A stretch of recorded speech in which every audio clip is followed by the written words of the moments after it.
Hello, welcome back to my channel. So this is Ahima. In today's video I'm going to be teaching you guys how to make a half part closure Pixie cards. So on my channel I make a little bit of wigs, I do natural hair growth and some DIY. So if this is something that you're interested in, then do not forget to subscribe to my channel. So in this video I'll be using a 1.5 pack of hair by RY human hair, and then a closure 12 inches closure hair.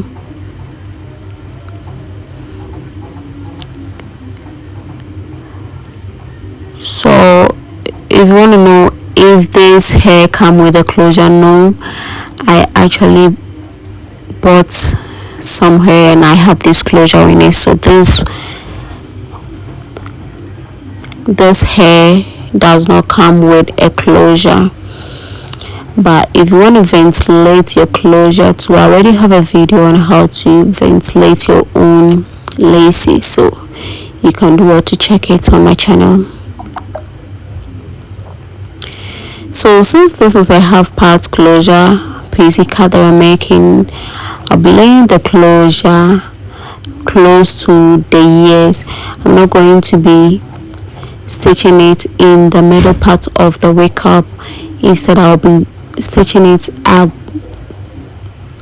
or near the ear, one side of the ear, and then I'll pin everything down and then stitch it down to lay flat. This video is a little bit lengthy, but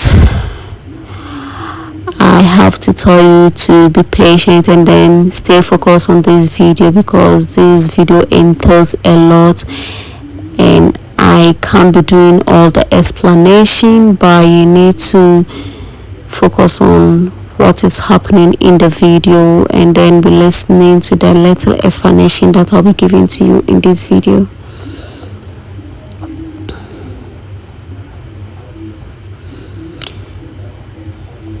So a 1 pack of this R&Y hair is not going to be enough for this wig, because this hair comes with just 4 bundles and it's not going to be enough for a full head wig. So I would advise that you get a 1.5, you get 2 packs, then you make your wig. If you are lucky and you get some remaining, then you can use it later for another wig.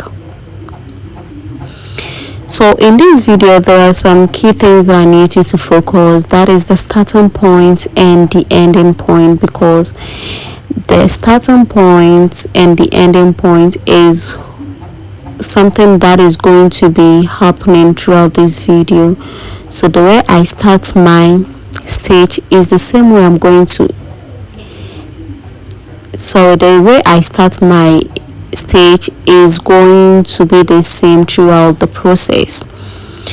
So I will start by stitching from ear to ear, that is very close. I'll stitch very close to the closure because I don't need any hole or any part where the hair will not be covering. So I'll stitch very close to the closure from ear to ear. So with the starting point I always stitch it double, just to seal the thread and the hair to the wake up.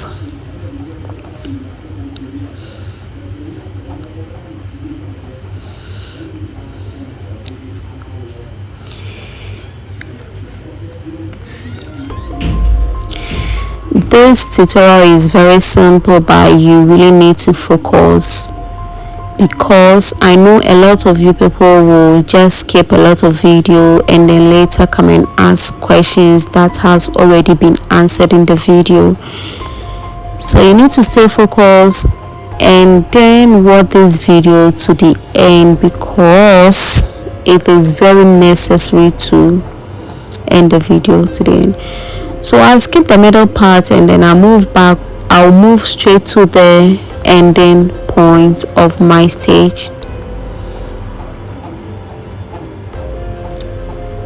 So when I'm ending my stitch, I also do the locking.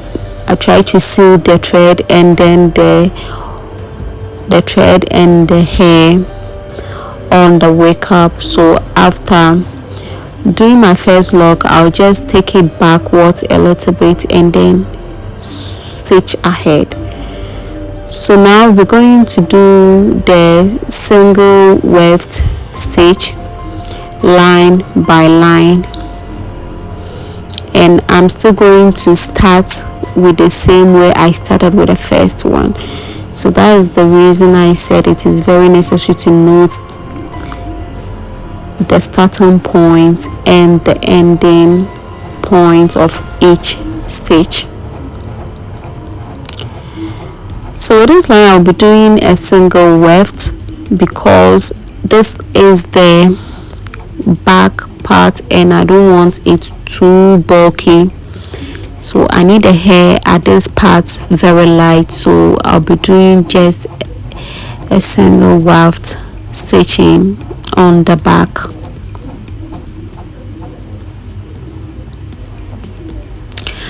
Another thing that you should also note is anytime you end a stitch, then your next line is supposed to begin from your ending part.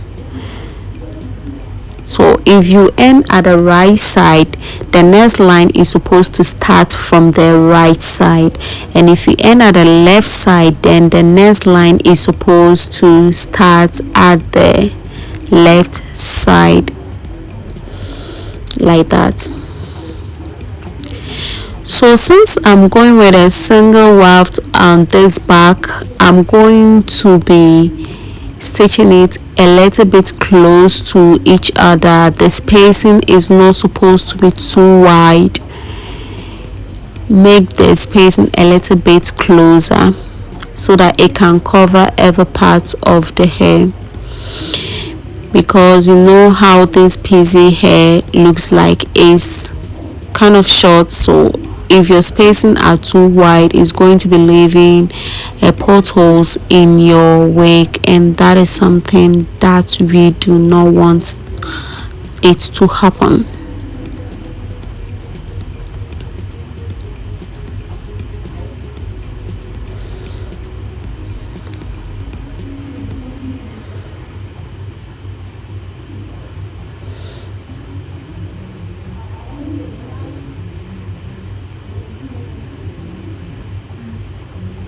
Go. I wake up to a little bit of drool on my pillow, feel like it's gonna be a bad day. Yeah, I'm tired of shit, and the coffee ain't hit yet, damn, ain't that great. I don't wanna go to work, cause my boss is a jerk, and I'm not even that paid. I need a change in my life, cause I don't feel alive, and there's nothing that. And with a Pixie cut wig, anytime you end a stage, then you cut the hair and then you go and continue with the next line. So we'll be doing this single weft till we make about 3-4 lines, then we start a new step altogether. So at this point I'm going to be doubling my weft.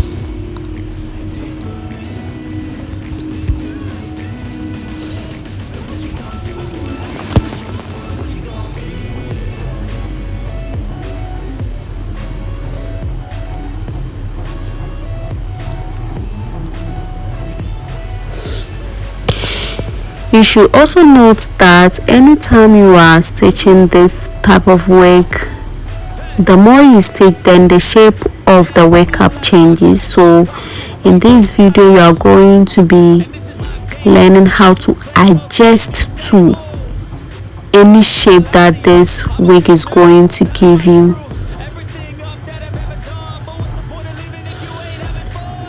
So I'm doubling this for the next 3 lines. So for the next 3 lines, the weft that I'll be using, I'll be doubling it. So the doubling is done to review the shape of the wig. That is why it's very necessary that you do some doubling in part of the stitching. especially when you're getting to the upper side of the head. It helps to reveal the shape of the wig and it makes it look very nice.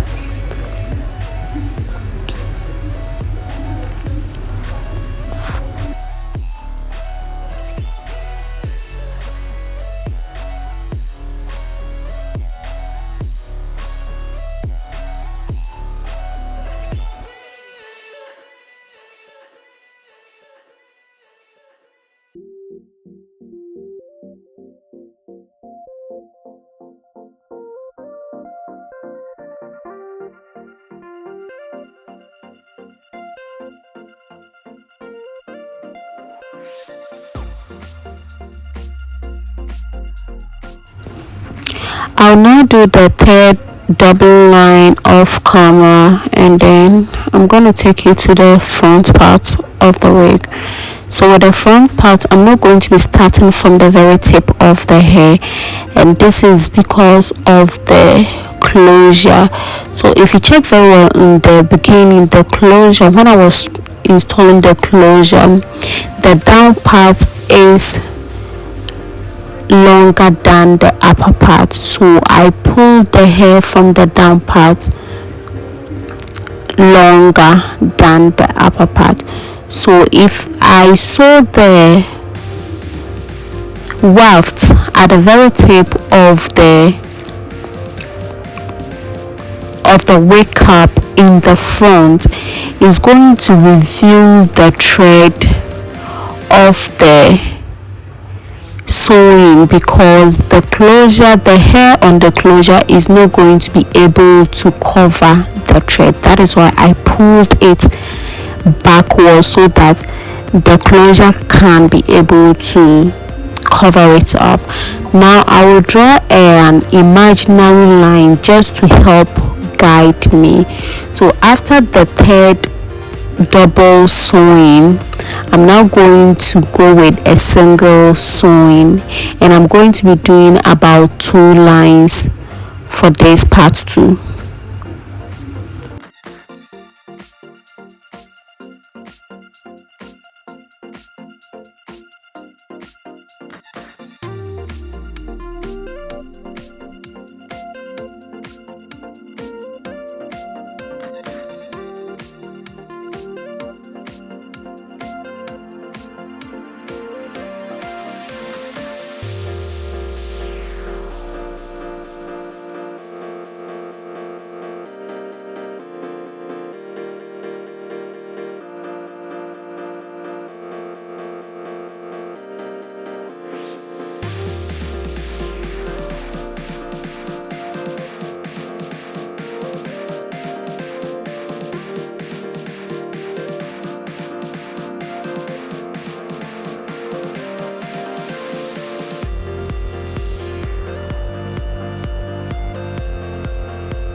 So you can see that we are not getting a straight shape. If you continue to stitch backwards, we're not going to be getting a better shape. So now we're going to start sewing from the sideways, and we're going to be doing 2 lines as well. So do a single weft, do not double it. The thing I like about this hair is its durability is very heavy compared to the previous hair that I've been using. I guess that is why it comes with just a few bundles. It's very heavy, so even doing a single weft throughout can give you the shape that you want.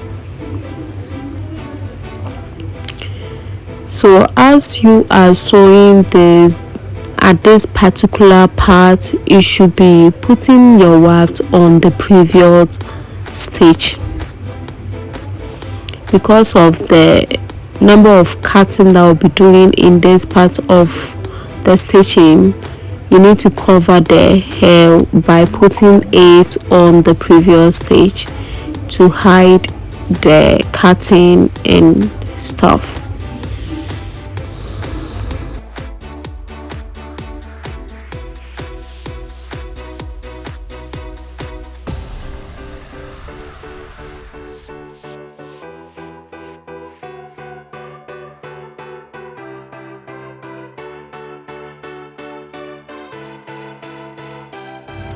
So now if you look carefully at the imaginary line that we drew before, which was slant before, you could see that it is now becoming a straight line.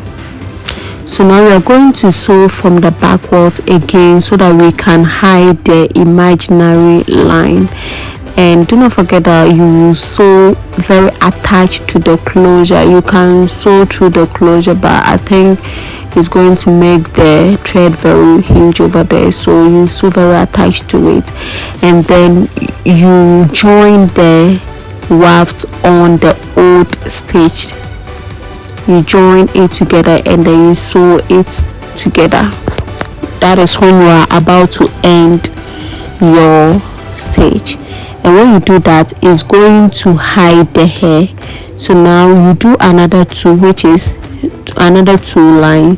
So in all, after the doubling part, in all we've done 4 stitching after the doubling part. So now after that we've done that, and then we've hidden the imaginary line, we can now go to the sideways and then do a horizontal stitching, and do not forget to attach it to the old stitch.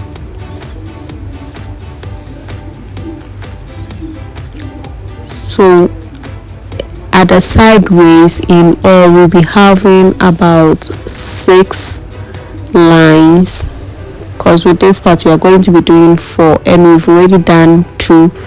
So at the sideways we are getting 6 lines, and then the backward, at the backward after the doubling part, which was the 3 lines, we did additional 4 lines. So the lines is going to help you know if you are on the right path or not. So thank you so much for watching this video. Please don't forget to subscribe, because this is just the first part of this wig, and I'll be dropping the next part of the wig very soon. And do not forget, on this channel I make Pixie cut wigs. I do hair growth videos, natural hair growth videos, and a little bit of DIYs. So do not forget to subscribe, because it's like I'm doing everything here on this channel. Please do not forget to subscribe to Ahima and be part of this family.